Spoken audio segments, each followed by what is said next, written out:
Let's hope that an examination of this top hat will reveal to us the identity of its owner. It will, you can be sure of that. For once, I must insist that you allow me to work alone, Holmes. As you wish. Take your time. I will examine this hat at my work table.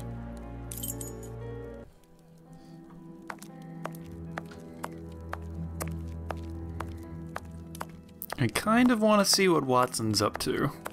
He did ask to be alone. Watson?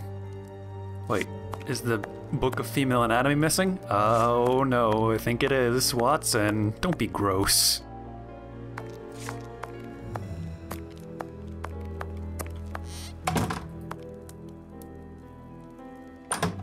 Hello? He's gone. Oh boy, well at least I get to analyze this hat in peace and quiet, I suppose. I will examine this hat.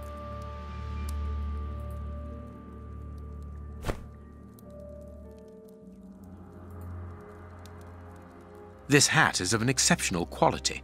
The man who owned it is wealthy.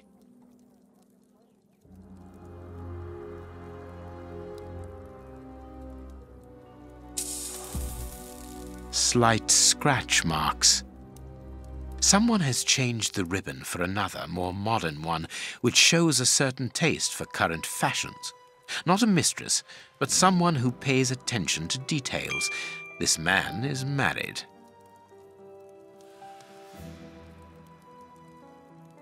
This hat was made to measure by a well-known hatter located near the Old Bailey.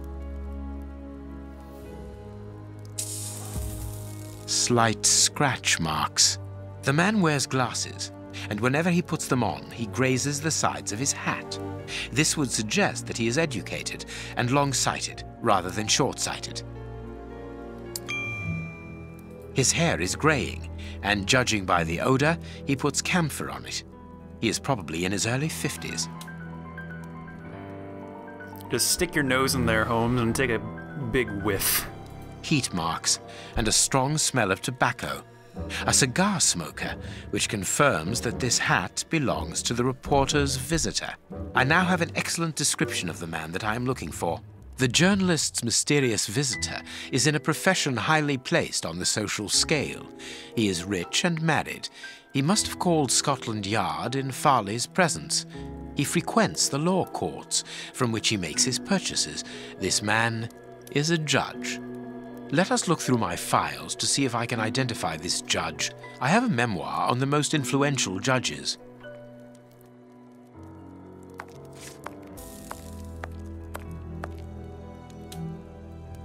I have found my file. I must place it on my work table.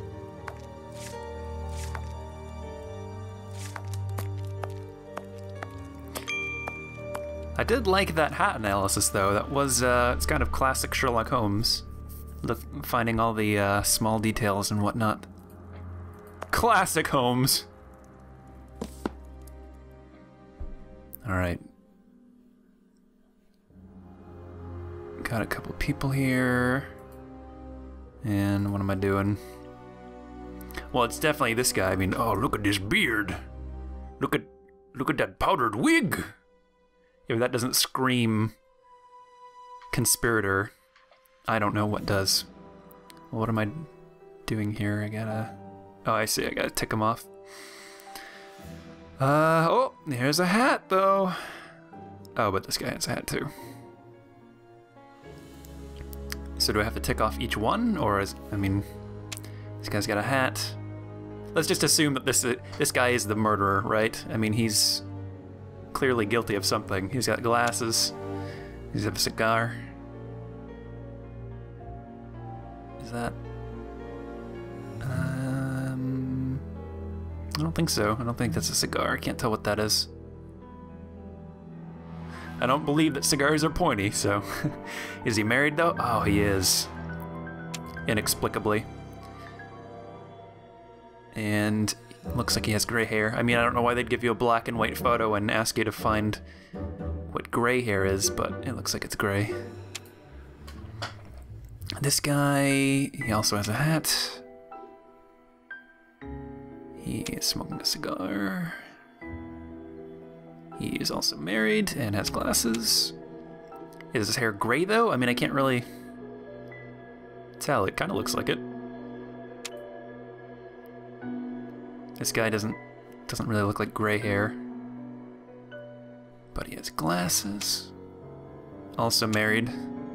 Also smoking a cigar. Right. It is him, Judge Beckett. Oh, I wanted it to be Barry. Have you discovered the top hat's secrets, Holmes? Watson, this hat belongs to Sir Coots Beckett, a judge of the court at the Palace of Justice in London. A judge? Wait, did you A say judge! Sir Beckett? That name rings a bell. Yes, that's it. What an extraordinary coincidence. Holmes, I was reading something about him in the Globe Explorer only this morning.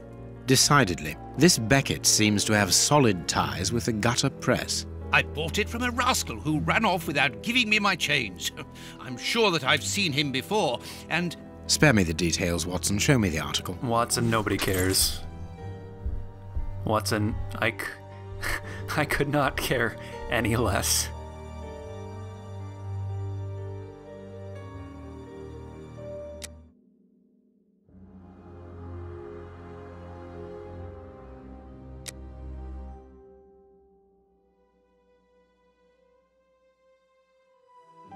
So, Lady Beckett is on holiday in Portsmouth. That means her husband is at home alone. Good. We shall pay a courtesy call, Watson. With a little luck, we shall leave with a few habanos clarissimo. That you should interest a judge of the High Court isn't surprising. You have solved so many criminal affairs that there are 1,000 reasons why a magistrate should be interested in you. But why should this one feel the need to act in shadows? It's true that it's surprising. Perhaps he simply wishes to avoid being seen in the company of this Farley fellow. Mr. Kirby, our local postman, owes me a favour. He'll give me Beckett's address. At this hour, he should still be at the post office. I'll go there, Holmes. Good, Watson, but be quick about it. While you're gone, I'll make preparations for our visit. Watson would be boring enough to have a favour owed to him by the postman. Sir Coots Beckett, I've got the address. We can go round after a nice cup of tea. Don't get too comfortable, Watson. We're leaving immediately. Oh, you could just see the sadness in his face. Well, the judge is home alone, and we're gonna pay him a visit. You know what that means, viewers. We're gonna be encountering a series of devious traps. Like, Watson's gonna go up the stairs and get a paint can dumped on his head. He'll slip on a bunch of marbles or something. I don't know. We'll see. We can only hope, right? This is the front of Judge Beckett's property. It's enormous. It looks very luxurious, Holmes. This man has conducted his career brilliantly. Who says that crime doesn't pay? It all depends upon for whom. You never said a truer word, Watson. Now, let's try to find a way in. What's that package you are carrying, Holmes? You haven't said a word about it all the way here. Cakes for my old aunt. Your old aunt? Stop pulling my leg, Holmes. If you want a sensible answer, then you should ask a sensible question. Very well. I'm going to ring the doorbell. That should be an appropriate task for someone like me. No, leave it. I'll do it. Oh, Watson, don't be like that. I'm just joking, man. Holmes, if you have cakes in there, I demand you share one with me this instant. Before we do that... Holmes, you don't have to be such a dick to him. He's trying his best. Evening, ma'am. Would you like some cakes? Mr. Holmes, Dr. Watson. How nice to see you again. Do you remember me? Of course, Miss Lucy. How could anyone forget so pretty a smile? You are looking lovely. Watson, we have things to do. Holmes, you remember Lucy? We met her during our last investigation in Whitechapel, on the trail of Jack the Ripper. I remember only the essential details of the case. This brief meeting has been very pleasant, but sadly, I must leave you, my dear Lucy. I'll see you soon, Doctor. Well, apparently that was a character in the previous game, the Jack the Ripper one. I didn't play it. I thought about maybe doing an LP for it, but I didn't end up doing that. I'm assuming, well, maybe I should go to the front door. I'm assuming it's going to be closed and I have to come down here eventually, so let's just get that out of the way. And yes, Holmes taking on Jack the Ripper was not a Conan Doyle story. FYI. Closed. Closed. Well, thankfully, there's a little sign telling me to press the doorbell, because if not, I don't even know what I would have done. What do you do with a doorbell? Well, you press it, apparently. No reply. The house seems empty. Shall we wait, Holmes? No, we shall enter discreetly. The judge's absence is a blessing. It means that we can investigate without being disturbed. You're thinking of breaking into the judge's house? Have you gone mad, Holmes? Don't worry, I shall be careful to remove any traces of our visit. Listen to yourself, Holmes. You're talking like a common criminal. Watson, get your revolver. There can't be any witnesses. I'm sorry, Lucy. I know we helped you out in the Jack the Ripper case, but this is business.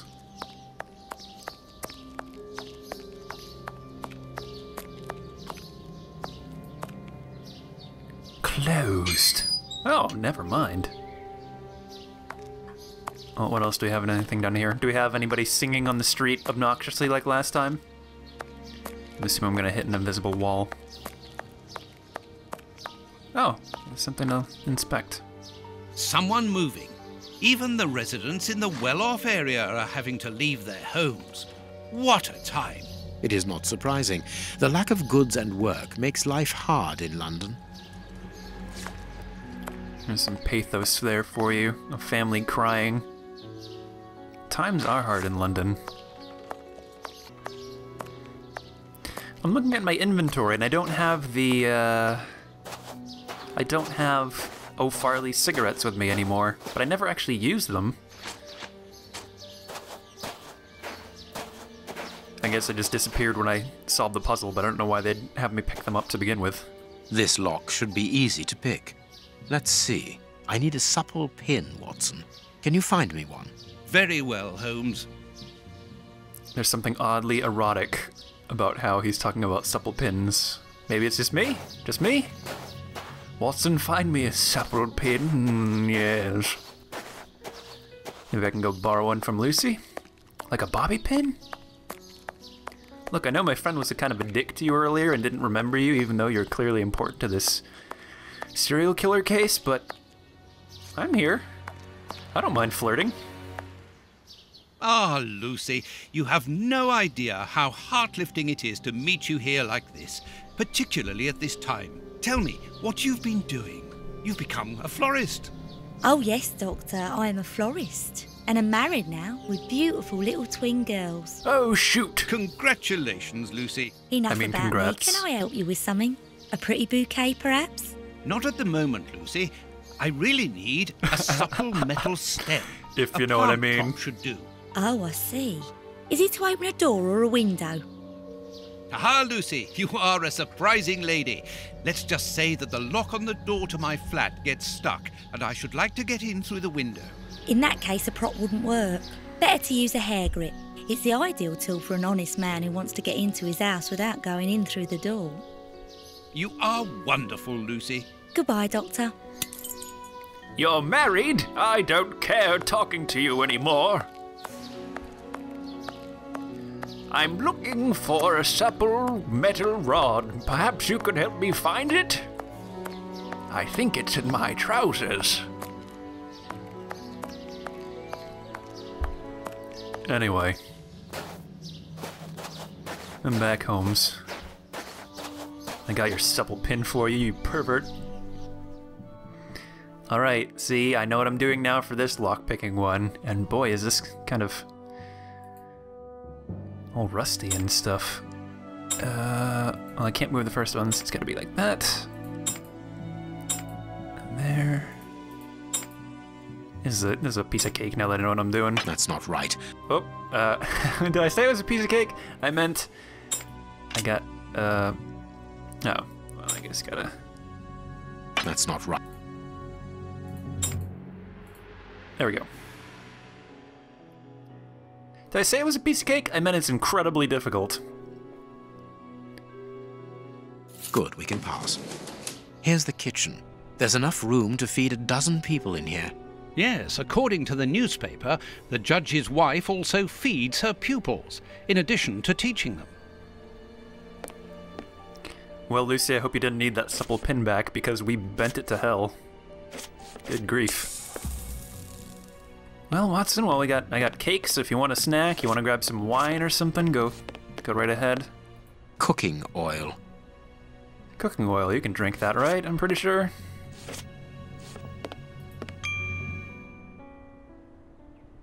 There is something interesting here.